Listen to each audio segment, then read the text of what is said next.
A very happy morning to you all, our dear students, and all the teachers who are with us in this online class number 12. And those who are watching us live, सभी को मेरा सुप्रभात. It's a fresh Monday morning और हम लेकर आए हैं एक fresh and very interesting topic which is fashion design and merchandising. Fashion design और व्यापार. But first, let us refresh few things. COVID appropriate behavior. सबसे पहले जानते हैं ये क्या है. हमें बदलना है अपना व्यवहार ताकि हम कर पाए कोरोना पर वार. अपने हाथ धोएं 20 सेकंड तक साबुन और पानी से. 2 मीटर की दूरी बहुत जरूरी. और सही तरीके से मास्क को लगाना भी है अत्यंत ही जरूरी. एक और कैंपेन की बात करते हैं. रेड लाइट ऑन, गाड़ी ऑफ. यह एक कैंपेन है दिल्ली में प्रदूषण के विरुद्ध एक युद्ध है. बेटा, आप जब भी रेड लाइट पर रुकें तो अपने वाहन का इग्निशन यानी को ऑफ कर दें. आप सभी जागरूक रहें और वाहनों द्वारा होने वाले प्रदूषण को कम करने में सहयोग करें. और ये हैं गाइडलाइंस आप सभी के लिए जो आपको अपनी हर ऑनलाइन क्लास में दी जाती हैं. चैट बॉक्स का प्रयोग अनावश्यक चैट नहीं करें. केवल कक्षा से संबंधित या कक्षा में पूछे गए प्रश्नों का उत्तर देने के लिए ही चैट का प्रयोग करें. और एक नोटबुक और पेन अपने साथ अवश्य रखने. जरूरी बातें नोट करते चलें. और यहाँ हम आभार व्यक्त कर रहे हैं उन सभी IPR ओनर्स का जिनके रिसोर्सेस का हमने अपनी इस प्रेजेंटेशन में यूज किया है. Thanks to all. ये रिसोर्सेस केवल टीचिंग और लर्निंग पर्पस के लिए यूज किए गए हैं और इनका कोई नॉन कमर्शियल यूज नहीं किया गया है. डिस्क्लेमर, इफ एनी डिस्क्रिपेंसी और inadvertent error is noted in the presentation, it would be rectified accordingly. तो आइए आप मिलते हैं इस सेशन के फैसिलिटेटर से. डियर स्टूडेंट्स, मैं हूं आपकी online educator Pratibha Goyal from core academic unit directorate of education से. और मेरे साथ हैं Ritu Kher from school of excellence Madanpur Khadar. Hello Ritu. Good morning, Pratibha, and good morning, all my dear students and everybody associated with today's online class. और ये है हमारी team home science DOE की, who is working tirelessly and giving their constant support and valuable inputs in every class. ये है Manju Sharma from SKV Rajouri garden extension, शैली Gandhi from GGSSS Rani Bagh, Mamta Chaudhary from Gargi SKV Green Park Extension, Shilpi Goyal from SKV New Friends Colony, and Ruchi Singh from GGSSS Nathupura. Thank you, a big thank you team. And now it's time for the results of our previous quiz number 11. इस बार 31,118 students ने इस quiz में participate किया और 12,212 students ने perfect 10 score किया. So wow, great performance students. A big round of applause for you and your teachers. और अब बारी उन 10 स्टूडेंट्स के नामों को अनाउंस करने की जो हमारे आज के हैं shining stars in home science. The perfect 10 scorers of today are Sneha Agarwal from SKV Dalupura, Ritik Sharda from GSV Lancers Road, Namra Khatun from the same school GSV Lancers Road, Vishakha from GGSSS Najafgarh Stadium, Varsha from SKV Badli, Anamika from GGSSS Mukundpur, Vinita from GSKV Nangaloi, Anchal Shukla from SKV Piragadi Village, Prerna Swaraj from SKV Badli, Samriddhi from GSKV Hastsal. तो चलिए शुरू करते हैं हम आज का अपना सफर fashion design और व्यापार की दुनिया में. लेते हैं खबर. अधिगम उद्देश्य जानते हैं बच्चों आज के?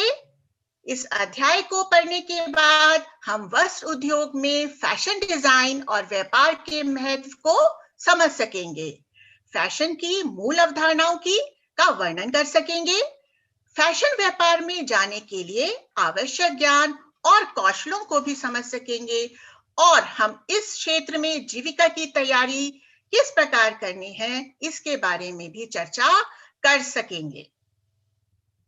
तो चलिए अब फैशन की एक्साइटिंग यात्रा पर चलते हैं रितु मैम के साथ। हाँ जी, तो बच्चों, जब हम फैशन डिजाइन और व्यापार की बात करते हैं तो सबसे पहले हमें उसका महत्व जानना बहुत जरूरी है। What is the significance of fashion design and merchandising. ये हम इसको पढ़ने के बाद हम समझ पाते हैं कि फैशन व्यवसाय कैसे काम करता है। जो हमारे सामने हम परिधानों को देखते हैं वो किस प्रकार कितने स्टेप्स से गुजर के हम तक पहुंचते हैं। यह नियोजन, क्रय, विनिर्माण और विक्रय को भी सम्मिलित करता है। पर कुछ भी समझने से पहले हमें उससे संबंधित शब्दावली जाननी बहुत जरूरी होती है। इसी प्रकार फैशन की दुनिया में भी कुछ ऐसे शब्द हैं जो हम बहुत गूढ़ता से इस्तेमाल करते हैं। सबसे पहले हम जानते हैं कि ये फैशन क्या है। बच्चों, फैशन एक शैली या शैलियां है जो किसी एक कालावधि में सबसे अधिक प्रचलन में रहती हैं। They are in most popular at a given time. आप देखते हैं कि आपके आसपास एकदम से सब लोगों ने एक ही तरह के कपड़े पहनने शुरू कर दिए, प्लाजोस पहनने शुरू कर दिए, जीन्स पहननी शुरू कर दी, तो वो उस समय का स्टाइल या शैली बन जाते हैं। और ये शैली होता क्या है? परिधान अथवा सहायक सामग्री की विशेष दिखावट अथवा विशिष्टता होती है। कभी हम किसी को लंबी शर्ट्स पहने देखते हैं तो कभी छोटी पहने देखते हैं, और यही उनका स्टाइल या शैली कहलाता है। बच्चों, अब हम आते हैं दूसरे एक और शब्द पे, अस्थाई फैशन, जिसको हम फैड्स भी बोलते हैं। कम समय के लिए ये फैड्स आते हैं फैशन में और एक ही बार में आकर चले जाते हैं। मतलब बहुत ही थोड़े समय में वो फैशन आता है और चला जाता है। पर इसके साथ साथ कुछ फैशन ऐसे होते हैं जो कभी पूर्णतः अप्रचलित होते ही नहीं हैं। उनको हम चिरसम्मत फैशन बोलते हैं, क्लासिक फैशन, जो क्लासिक शैलियां होती हैं परंतु एक लंबे समय तक लगभग हमेशा ही स्वीकृत रहती हैं। बच्चों, हमारे देश में ऐसी बहुत सी शैलियां हैं, जैसे साड़ियां हैं, घाघरा चोली है, बॉयज के लिए शेरवानी इत्यादि है। हमारा देश क्लासिक स्टाइल्स में बहुत ही आगे है। तो अब जब हम फैशन की बात कर रहे हैं और फैशन व्यापार के बारे में जानना चाहते हैं, उससे पहले ये जानना बहुत जरूरी है बच्चों कि फैशन का विकास कैसे हुआ। फैशन उद्योग की कार्यशैली को समझने के लिए ये जानना होगा कि फैशन व्यवसाय कैसे विकसित हुआ, इस विश्व में कैसे फैशन आया। फैशन का इतिहास डिजाइन बनाने वालों को वर्तमान और भावी फैशनों संबंधित निर्णय लेने में मदद करता है। दिस मीन्स कि जो फैशन को चला रहे हैं, आगे हम उनके बारे में भी पढ़ेंगे, वो फैशन के विकास को और फैशन के इतिहास को हमेशा अपने ध्यान में रखते हैं। अब विश्व में फैशन का इतिहास क्या रहा, इसके बारे में थोड़ा सा जान लेते हैं। प्राचीन काल और मध्यकालीन शैलियां एक साथ पूरी शताब्दी तक परिवर्तित ही नहीं होती थी। बेटा, प्राचीन काल की जब हम यहाँ बात कर रहे हैं तो हम बात कर रहे हैं 13वीं और 14वीं शताब्दी की। मिड 15वीं शताब्दी तक ऐसा था कि 50-50, 100-100 साल तक कोई भी फैशन में बदलाव नहीं आता था, शैली में बदलाव नहीं आता था। पर 1450 से 1600 ईस्वी तक नव जागरण काल आया, और इस नव जागरण काल के आने में पश्चिमी सभ्यता ने विभिन्न संस्कृतियों, रीति रिवाजों और पोशाकों की खोज करके परिवर्तन को बढ़ावा दिया। तो यहाँ हम समझ रहे हैं कि परिवर्तन क्या है? परिवर्तन ही फैशन का दूसरा नाम है। बच्चों, जब ऐसा हुआ तो 18वीं शताब्दी में फ्रांस जो है वो फैशन का केंद्र बनकर सामने आया। अंतरराष्ट्रीय फैशन में फ्रांस का प्रभुत्व 18वीं शताब्दी के प्रारंभ में शुरू हुआ और फ्रांस के फैशन ने फैशन इंडस्ट्री को फ्रेंच में कुछ ऐसे शब्द दिए जो आज भी फैशन इंडस्ट्री में पूरे इस्तेमाल होते हैं। इसमें बहुत ही एक मेजर शब्द है कुटोर, जिसका मतलब है परिधान निर्माण की कला को कटोर कहा जाता है। परिधान को डिजाइन करने वाला जो पुरुष होता है, यानी कि मेल डिजाइनर, वो कुटोरियर कहलाता है। और परिधान को डिजाइन करने वाली महिला, द फीमेल डिजाइनर, वो कुटोरियर कहलाती है।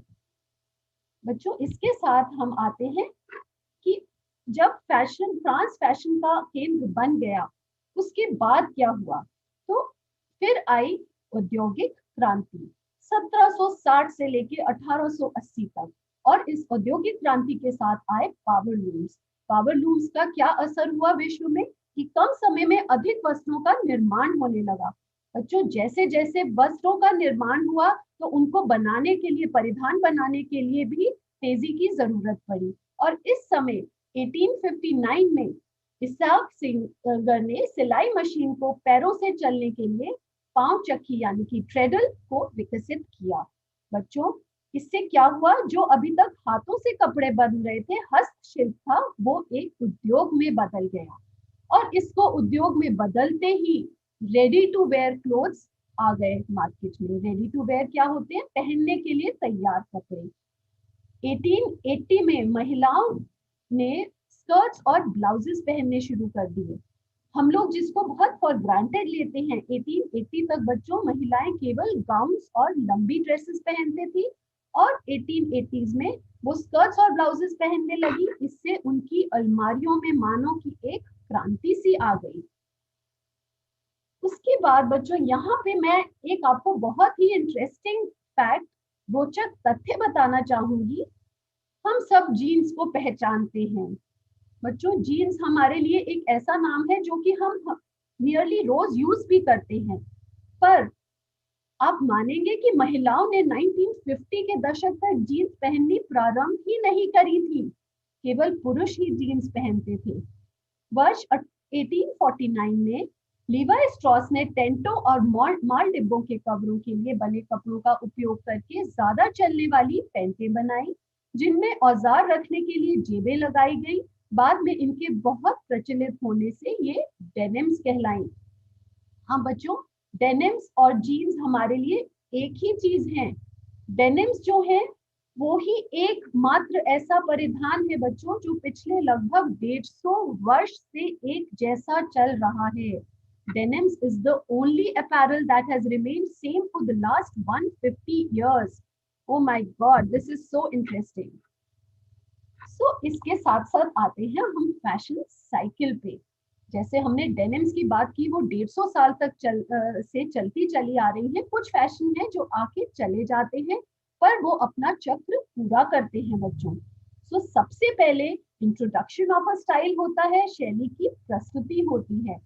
वो हमारे फैशन चक्र का पहला चरण होता है। फिर उसकी लोकप्रियता में वृद्धि होती है। धीरे धीरे वो लोकप्रियता पराकाष्ठा तक पहुंचती है, पीक तक पहुंचती है। और जो भी चीज पीक पे पहुंचती है वो जरूर नीचे आती ही आती है। तो इसी के साथ उस शैली की लोकप्रियता का कम होना शुरू हो जाता है। ये कम होना इसलिए भी शुरू होता है कि लोग उस शैली से अब उनको कोई चेंज की जरूरत होती है और वो उस शैली से बदलकर किसी और शैली को अपनाना चाहते हैं।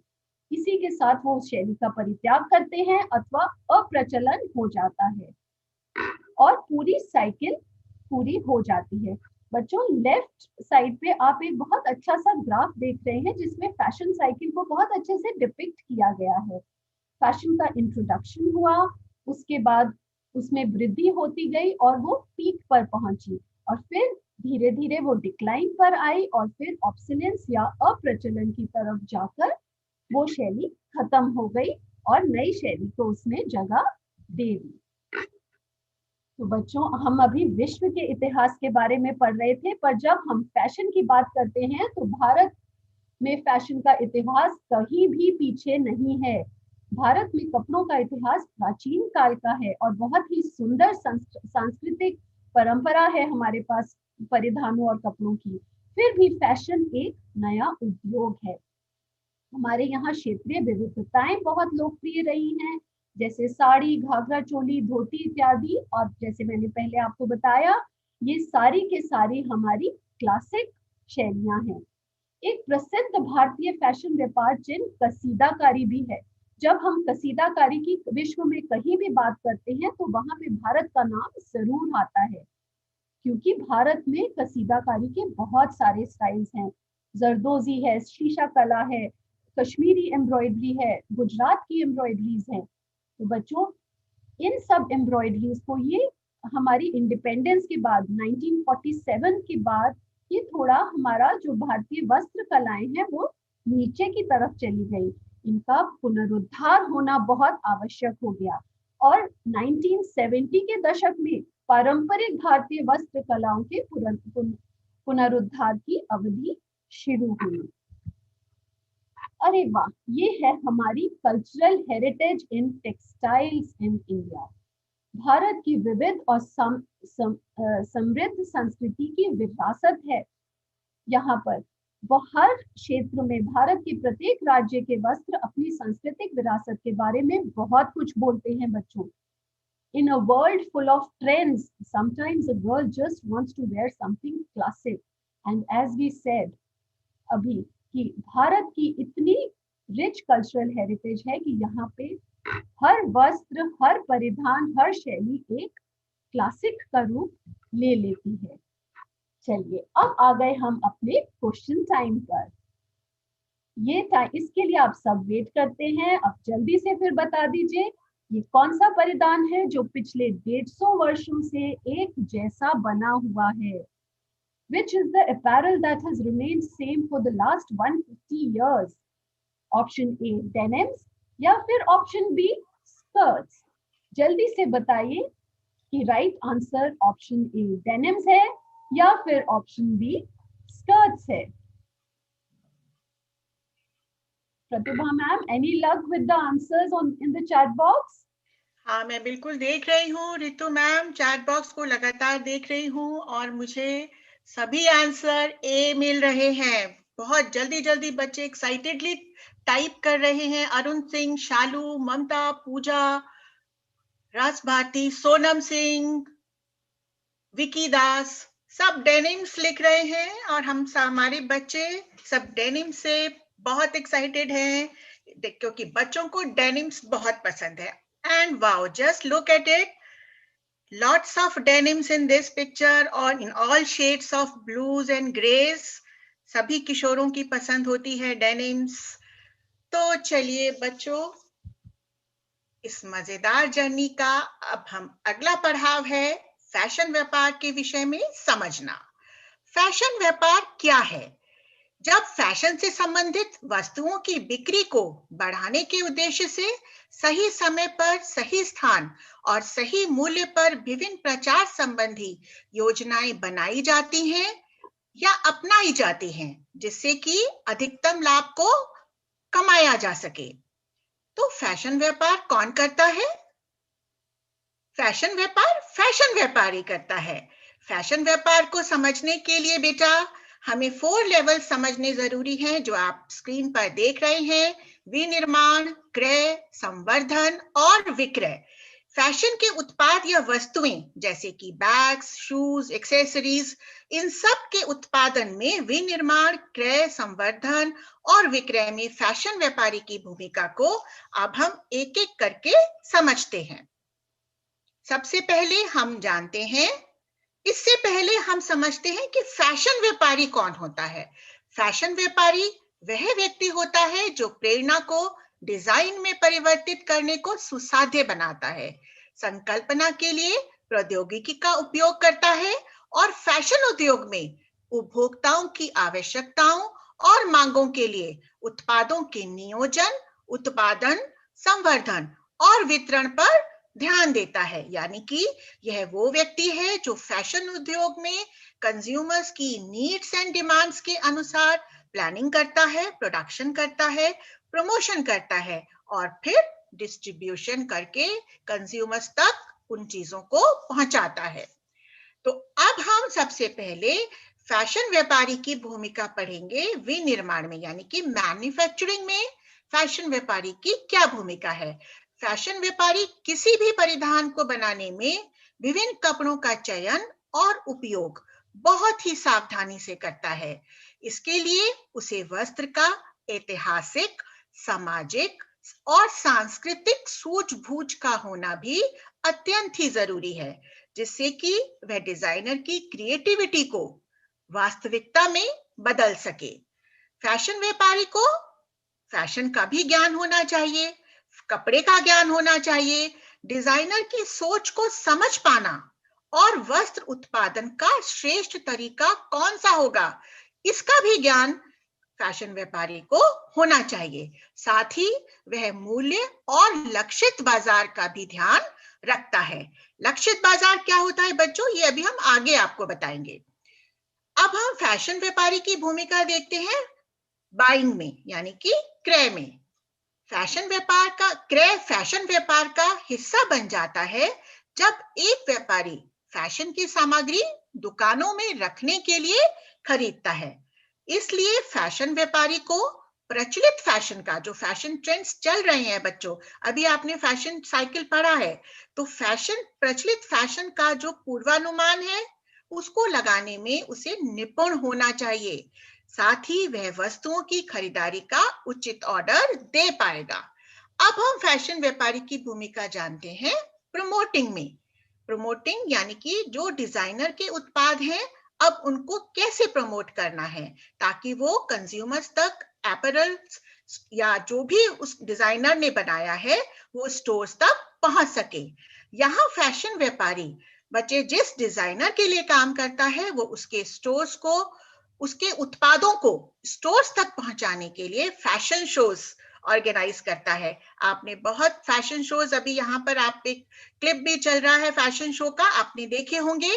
तो फैशन शोज में के द्वारा संवर्धन किया जाता है या फिर विजुअल मर्चेंडाइजिंग इफेक्ट्स के द्वारा भी या एडवर्टाइजिंग के द्वारा कपड़ों को प्रमोट किया जाता है, प्रोडक्ट्स को प्रमोट किया जाता है। इसके बाद फैशन व्यापारी की भूमिका हम सेलिंग में जानते हैं। फैशन व्यापारी स्टोर्स को फैशन की वस्तुएं विक्रय करने के लिए उत्तरदायी होता है और यह स्टोर्स वह माल आगे ग्राहकों तक बेचते हैं। बच्चों, इसमें डिजाइनर के उत्पादों को स्टोर्स तक और ग्राहकों तक पहुंचाने के लिए मार्केट का एनालिसिस किया जाता है, पूर्वानुमान लगाया जाता है, डिमांड को देखा जाता है, नए मार्केट्स को ढूंढा जाता है। इसके बाद हम आते हैं बच्चों लेवल्स ऑफ मर्चेंडाइजिंग पर। व्यापार के 3 स्तर है। रिटेल ऑर्गेनाइजेशन मर्चेंडाइजिंग, खुदरा संगठन में व्यापारिक गतिविधियां। सेकंड है क्रय एजेंसी में व्यापारिक गतिविधियां, बाइंग एजेंसी मर्चेंडाइजिंग। और थर्ड लेवल है एक्सपोर्ट हाउस मर्चेंडाइजिंग, निर्यात उद्यम में व्यापारिक गतिविधियां। तो अब हम देखते हैं कि फैशन इंडस्ट्री में ये जो लेवल्स हैं, इनका सबसे पहले रिटेल ऑर्गेनाइजेशन मर्चेंडाइजिंग का क्या रोल है। ये एक स्पेशलाइज्ड मैनेजमेंट फंक्शन है बच्चों, जो वह व्यवसाय जो फैशन की दुनिया को डिजाइनर के प्रदर्शन कक्ष से खुदरा दुकानों तक और फिर ग्राहकों के हाथों तक पहुंचाता है। इसके बाद फैशन रिटेल ऑर्गेनाइजेशन यह सुनिश्चित करता है कि व्यापार में विक्रय के लिए उस मूल्य पर माल का पर्याप्त प्रावधान रहे और जिस मूल्य पर ग्राहक इच्छा पूर्वक उस माल को लेने को तैयार है वो उसे दे पाए ताकि लाभप्रद प्रचालन सुनिश्चित रहे। हमें ये इंश्योर करना है कि प्रॉफिटेबल ऑपरेशन हो, ग्राहक को भी फायदा हो और रिटेल व्यापारी को भी फायदा हो। इसके बाद हम आते हैं बाइंग एजेंसी मर्चेंडाइजिंग पर बच्चों। क्रय एजेंसी में व्यापारिक गतिविधियां, ये वस्तु के क्रय के लिए परामर्श देते हैं। ये एक कंसल्टेंसी सर्विसेज है, यानी कि ये खरीदारों और उत्पादकों के बीच मध्यस्थता का कार्य करते हैं। यानी हम ये कह सकते हैं कि क्रय एजेंसी ग्राहकों के फैशन का सामान उपलब्ध कराने के लिए एक तरह से कार्यालय का कार्य करती हैं। इन एजेंसियों के द्वारा निर्यातकों को फायदा होता है क्योंकि ये उनके समय और लागत दोनों की बचत कर पाते हैं। अब यहाँ पर बच्चों क्रय एजेंट का उत्तरदायित्व होता है विक्रेताओं की पहचान करना, मूल्य का मोल भाव करना और बनते समय तथा प्री शिपमेंट के टाइम क्वालिटी चेक करना, गुणवत्ता की जांच करना। पूरी प्रक्रिया के दौरान बच्चों बाइंग एजेंट्स जो हैं वो क्वालिटी पर नजर रखते हैं। यदि क्वालिटी ठीक से नहीं चेक हुई तो कभी कभी पूरा का पूरा ऑर्डर कैंसिल हो जाता है, तो उसमें नुकसान होता है। इसके बाद हम आते हैं एक्सपोर्ट हाउस मर्चेंडाइजिंग पर। निर्यात उद्यम में व्यापारिक गतिविधियां। निर्यात उद्यम में अब यहाँ पर हम मर्चेंडाइजिंग का क्या रोल है एक्सपोर्ट हाउस में, ये देखते हैं। एक्सपोर्ट हाउस लेवल क्या हुआ, जब फैशन उत्पाद देश के बाहर निर्यात किए जा रहे हैं। यहाँ पर दो प्रकार के व्यापारी होते हैं बच्चों, ये क्रय एजेंट और उत्पादक व्यापारी। जो बायर मर्चेंडाइजर या क्रय एजेंट होता है, ये खरीदार और उत्पादक के बीच मध्यस्थता का कार्य करता है, यानी कि ये एक्सपोर्टर और इंपोर्टर के बीच लिंक होता है और यह सुनिश्चित करता है कि फैशन उत्पाद खरीदार की आवश्यकता के अनुसार हुआ है। साथ ही वे उत्पाद की सोर्सिंग करता है, सैंपलिंग करता है और खरीदार से बातचीत भी करता है। ये खरीदार के स्टैंडर्ड्स को मेंटेन करने के लिए क्वालिटी चेक करता है। इसके बाद जो प्रोडक्शन मर्चेंडाइजर होता है बच्चों, उत्पादक व्यापारी, ये देखता है उत्पादन और खरीदार व्यापारियों के बीच मध्यस्थता का कार्य करता है और यह सुनिश्चित करता है कि उत्पादन में समयबद्धता रहे और जो बायर की आवश्यकता है उसका भी पूरा ध्यान रखा जाए। बच्चों अभी आपने देखा कि फैशन मर्चेंडाइजर कौन है और वो क्या भूमिका निभाता है व्यापार की अलग अलग स्तरों पर। तो बच्चों फैशन आज एक बहुत बड़ा व्यवसाय बन चुका है और इसके लिए फैशन व्यापार की कुछ संकल्पनाएं होती हैं। सबसे पहले जब आपका परिधान तैयार हो गया तो उसके लिए एक टारगेट मार्केट, लक्षित बाजार की जरूरत पड़ती है।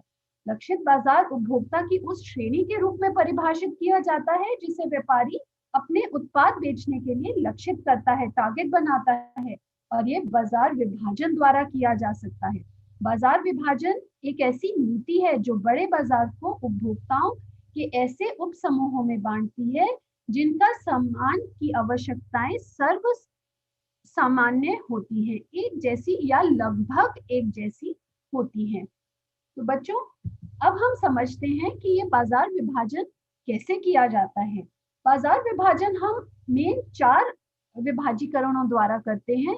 सबसे पहले जनांकीय विभाजीकरण, डेमोग्राफिक सेगमेंटेशन, जो हम जनसंख्या, आयु, जेंडर इत्यादि के फॉर्म में करते हैं। हमने एक जनसंख्या चुनी, उसमें कोई एक आयु वर्ग चुना और जेंडर में स्त्री या पुरुषों में से एक वर्ग को चुन लिया। फिर हम आते हैं भौगोलिक विभाजीकरण पे, जियोग्राफिक सेगमेंटेशन पे।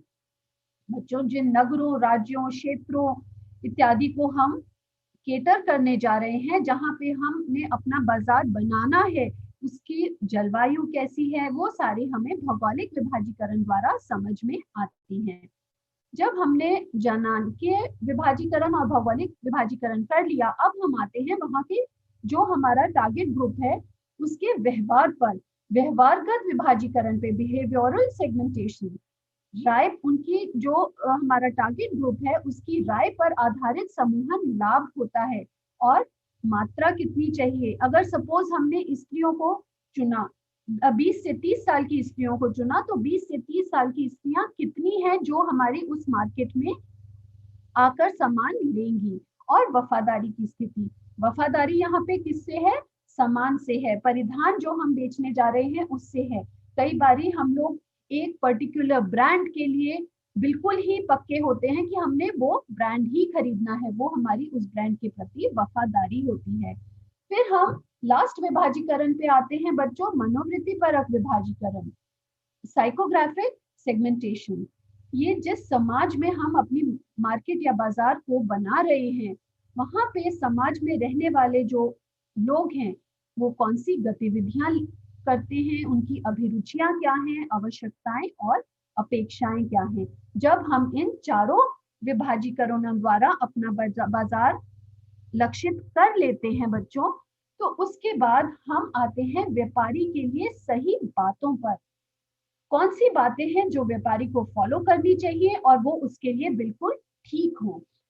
सबसे पहले सही व्यापार, फुटकर व्यापारी को अपनी शेल्फें उस सामान से भरी रखनी चाहिए जिनकी ग्राहक को जरूरत रहती है। हर एरिया की जरूरत अलग होती है, तो व्यापारी की शेल्फें उसी हिसाब से भरी हुई होनी चाहिए।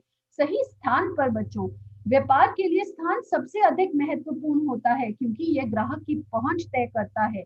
अगर एक बड़ा डिजाइनर अपनी दुकान अपना स्टोर किसी गांव के आसपास खोल लेगा तो वहां पर उसका टारगेट ग्रुप, उसका ग्राहक उस तक नहीं पहुंचेगा। सही समय पर बच्चों, सही समय पर अधिकांश व्यापारिक सामग्री मौसमी प्रकृति की होती है। ये हम दिल्ली में रहने वालों से ज्यादा और कौन समझ सकता है, क्योंकि हम सारे मौसम अनुभव करते हैं। जब इनकी सबसे अधिक आवश्यकता हो तब ये सामग्री उपलब्ध होनी चाहिए। अब जरा सोच के देखिए, अब सर्दी आ रही है, हम मार्केट जाते हैं स्वेटर खरीदने और जिस शॉप पर हम जा रहे हैं या स्टोर पर हम जा रहे हैं वहां पर स्वेटर है ही नहीं और हमें आधी बाजू की टी शर्ट्स मिल रही हैं, तो हम निराश और हताश होकर वापस आ जाएंगे। ऐसा नहीं होना चाहिए। फिर हम आते हैं अगले पॉइंट पर, सही मात्रा में। इसका अर्थ है बिक्री की मात्रा और वांछित लक्ष्य के बिकाऊ माल सूची को सामान्य सूची की मात्रा के बीच लाभप्रद संतुलन होना चाहिए। व्यापारी जो बेचता है और जो सामान अपने पास रखता है, उन दोनों में उसको लाभ होना चाहिए। सही मूल्य पर उस व्यापारी को सामान बेचना है। व्यापारी को ऐसा मूल्य रखना चाहिए जो इतना अधिक हो कि दुकान को लाभ मिले और फिर भी इतना कम हो कि स्पर्धा में रह सके और ग्राहकों की अपेक्षाओं के अनुरूप हो सके। इसीलिए सरकार अब एमआरपी बनाती है। एमआरपी से जितने भी ग्राहक हैं वो भी सुरक्षित रहते हैं और उसमें जो व्यापारी है उसका भी लाभ रहता है। अब हम इसके लास्ट पॉइंट पे आते हैं बच्चों, सही संवर्धन। निवेश और ग्राहकों को आकर्षित करने के मध्य सही संतुलन होना चाहिए। प्रमोशन संवर्धन कैसे होता है? जो छोटी दुकानें होती हैं वो छोटे एरिया में पैम्फलेट्स बेचेंगी, एडवर्टाइजमेंट अपनी लाउडस्पीकर द्वारा करेंगी, पर जो बड़ी दुकानें हैं वो बड़े नेशनल न्यूज़पेपर्स में एडवर्टाइजमेंट्स देती हैं, मैगजीन्स में एडवर्टाइजमेंट्स देती हैं। ग्राहक जो उन एडवर्टाइजमेंट्स को देख के जाता है उस दुकान पे, उसकी सारी के सारी जो उसकी एक्सपेक्टेशंस हैं वो पूरी होनी चाहिए।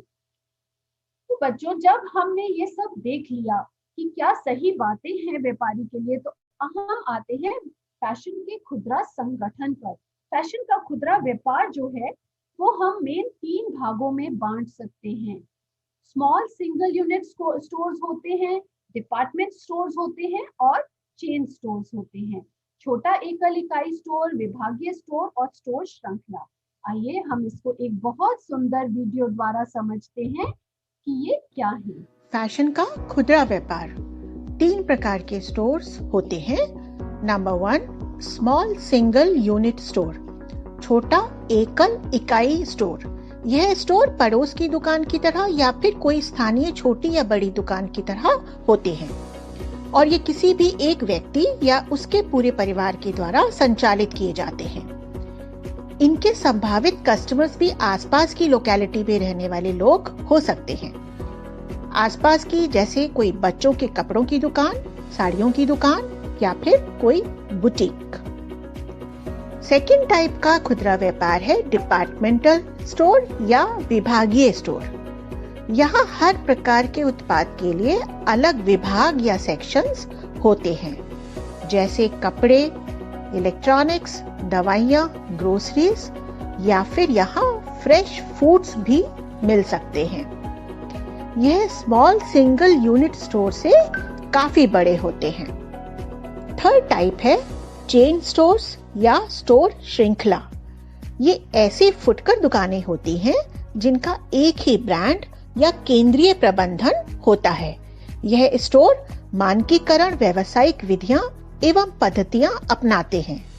सभी स्टोर चेन्स में प्रोडक्ट्स की एक जैसी प्राइसिंग होती है और यहाँ कस्टमर्स को कुछ सुविधाएं भी प्रदान की जाती हैं। Thank you. फैशन का बच्चों, इतना सुंदर आपने वीडियो देखा और मुझे मालूम है आप सब समझ गए होंगे कि ये इन स्टोर्स में क्या होता है, पर चलिए जल्दी से एक बार उसको दोबारा देख लेते हैं। छोटा एकल इकाई स्टोर पड़ोस की दुकान की तरह होता है। ये मालिक और परिवार द्वारा चलाए जाने वाला ही स्टोर होता है। यहाँ पे बाहर के लोगों का ज्यादा स्टोर के चलाने में हाथ नहीं होता है। फिर हम आते हैं विभागीय स्टोरों पे। विभागीय स्टोर क्या है? इनमें पृथक भाग होते हैं, डिपार्टमेंट्स होते हैं, जैसा अभी आपने वीडियो में सुना, जो विभागों के नाम से जाने जाते हैं, जैसे कपड़े का विभाग, खेल का सामान का विभाग, यांत्रिक सप्लाई विभाग, स्वास्थ्य और सौंदर्य उत्पाद विभाग तथा इलेक्ट्रॉनिक उपकरण। और इन विभागीय स्टोरों में कई बार खाद्य उत्पाद भी बेचे जाते हैं। इनका एग्जाम्पल रिलायंस स्मार्ट, विशाल मेगा मार्ट इत्यादि आप सभी बहुत अच्छे से जानते होंगे। फिर हम आते हैं स्टोर श्रृंखला पर।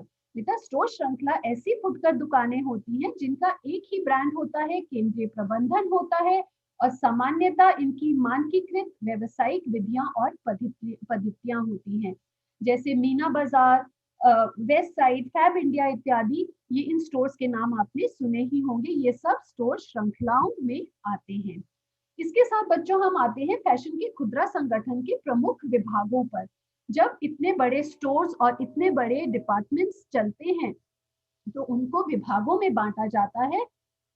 खुदरा संगठन के प्रमुख विभाग 5 जगह पे बांटे गए हैं। सबसे पहला मर्चेंडाइजिंग डिवीजन, व्यापारिक प्रभाग, जहां पर पूरे व्यापार के बारे में देखा जाता है कि किस प्रकार से व्यापार होगा, कौन से स्टोर में कौन सा सामान जाएगा इत्यादि। फिर दूसरा सेल्स एंड प्रमोशन डिवीजन, विक्रय और संवर्धन प्रभाग। बच्चों, विक्रय और संवर्धन प्रभाग वो है जो कि प्रमोशन को देखता है, एडवर्टाइजमेंट्स कहाँ देनी है, बिलबोर्ड्स पे एडवर्टाइजमेंट लगनी है या न्यूज़पेपर्स में जानी है या पैम्फलेट्स दे जानी है, और सेल्स कैसे होंगी, कैसे मैनिक्विन्स को सजाया जाएगा, ये सारा सेल्स एंड प्रमोशन डिवीजन देखता है। फिर तीसरा आता है ऑपरेशनल डिवीजन, प्रचालन प्रभाग। इतने बड़े स्टोर्स को चलाने के लिए उनका प्रचालन देखना बहुत जरूरी होता है, इसके लिए पूरा एक ऑपरेशनल डिवीजन अलग से बनाया जाता है। फिर हम आते हैं वित्त और नियंत्रण प्रभाग पर, फाइनेंस एंड कंट्रोल डिवीजन। जैसे आप समझ ही गए होंगे, जब कोई ग्राहक जाके सामान खरीदता है, वो पैसे देता है, चाहे वो कैश में दे या क्रेडिट कार्ड से दे, उसका सारा लेखा जोखा वित्त और नियंत्रण प्रभाग रखता है और फिर सारे के सारे का टोटलिंग होती है। बच्चों, लास्ट में हम आते हैं personal and branch store division पे, कार्मिक और शाखा स्टोर प्रभाग। बच्चों, जब इतने बड़े स्टोर्स होते हैं तो आप सब गए ही होंगे ऐसे स्टोर्स पे, वहां पे बहुत सारे कर्मचारी कार्य करते हैं और अलग अलग शाखाओं में अलग अलग कर्मचारी काम करते हैं। उन सब को देखना और उनका कौन कहाँ पे कार्य करने जाएगा, कौन से शाखा में, कौन से स्टोर में, वो सब personal and branch store division in सब का ध्यान रखता है। बच्चों, इसके साथ हम आते हैं अपने क्वेश्चन टाइम पर। आपने मर्चेंडाइजिंग व्यापार के बारे में बहुत कुछ पढ़ा। अब इस क्वेश्चन का जल्दी से अपने चैट बॉक्स में आंसर करिए। जब एक व्यापारी फैशन की सामग्री दुकानों में रखने के लिए खरीदता है, फैशन व्यापार के कौन से पहलू का वो हिस्सा बन जाता है? What becomes part of the fashion merchandising when a merchandiser buys fashion items to be presented in a store? दो ऑप्शन हैं आपके पास, ऑप्शन ए प्रमोटिंग या संवर्धन और ऑप्शन बी बाइंग या क्रय। जब एक व्यापारी फैशन की सामग्री दुकानों में रखने के लिए खरीदता है, फैशन व्यापार के कौन से पहलू का वो हिस्सा बन जाता है? संवर्धन या फिर ऑप्शन बी क्रय? जल्दी से अपने चैट बॉक्स में लिखिए।